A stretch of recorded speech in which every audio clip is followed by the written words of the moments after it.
तो बात एक्चुअली ये हो गई थी बस में कि हम लोग जा रहे थे, तो हमारे बाजू की सीट पे 3 लड़कियां बैठी हुई थी और उसमें से जो विंडो सीट पे बैठी थी वो मतलब थोड़ी बड़ी थी एज में, औरत कह सकते हैं, मतलब ऐसा औरत ही कहेंगे मतलब। तो क्या हुआ था कि मतलब वो गाने चला रही थी ज़ोर ज़ोर से अपने मोबाइल में, और हम दोनों बहनों ने ऐसे हैंडसेट लगाए हुए थे कानों में, तो हमें हमारा नहीं सुनाई दे रहा था और वो फुल वॉल्यूम पे बजा रही, तो उसके गाने सुनाई दे रहे सबको ऐसे, मतलब पूरी बस में वही सुन रहा है, बस चल रहा है, ऐसा हुआ था। ठीक है, तो मेरी बहन ने मुझे बोला कि ये देखो ना, ये पागल औरत, ये क्या कर रही है ऐसा करके। ठीक है, तो मैंने बोला कि कोई नहीं, उसको बोल थोड़ा स्लो कर दे ऐसा। तो हमने उसको बुलाया कि हाँ बहन थोड़ा स्लो कर दो, ऐसे इज्जत से बोला कि आप थोड़ा स्लो करो, आप कह के, ठीक है, मतलब गुजराती में कहते हैं ना कि तमे वॉल्यूम ओछू करो एम, मतलब ऐसे बोला उनको। ठीक है, लेकिन उन्होंने सुना नहीं, उन्होंने उसने मतलब सुना नहीं, उस औरत ने, ठीक है, उसने सुना नहीं और चिल्लाने लगी कि तेरे को क्या है, तूने हैंडसेट लगाया है, तो ये वो करके ऐसे बोलने लगी।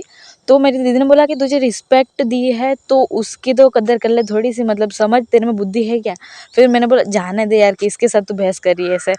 फिर हमने थोड़ा वीडियो शूट किया, तो वो थोड़ी डर गई थी जब मैंने वीडियो निकाला, मतलब ऐसे करके, तो थोड़ी डर गई थी। फिर वो अपने अपने दोस्तों के साथ कुछ ऐसे खसर पसर कर रही थी, हमारे बारे में ही बोल रही थी कि हाँ इनको क्या है ऐसा रोज़ रोज़ रोज़। और फिर जब हम वहाँ पे, हमारा जो स्टॉप था सर्कल के पास, वहाँ पे हम जैसे ही उतरे, तो वो शायद ड्राइवर के साथ कुछ बात कर रही होगी, क्योंकि वो जो ड्राइवर था बस का, वो उसको जानता था, वो दोनों एक दूसरे को पहचानते थे मतलब से। तो शायद कुछ बात कर रहे होंगे, क्योंकि जैसे जितनी देर तक हम उस सर्कल के पास खड़े रहे, बस भी उधर ही खड़ी थी, आप सोचो ज़रा, उधर ही खड़ी थी बस।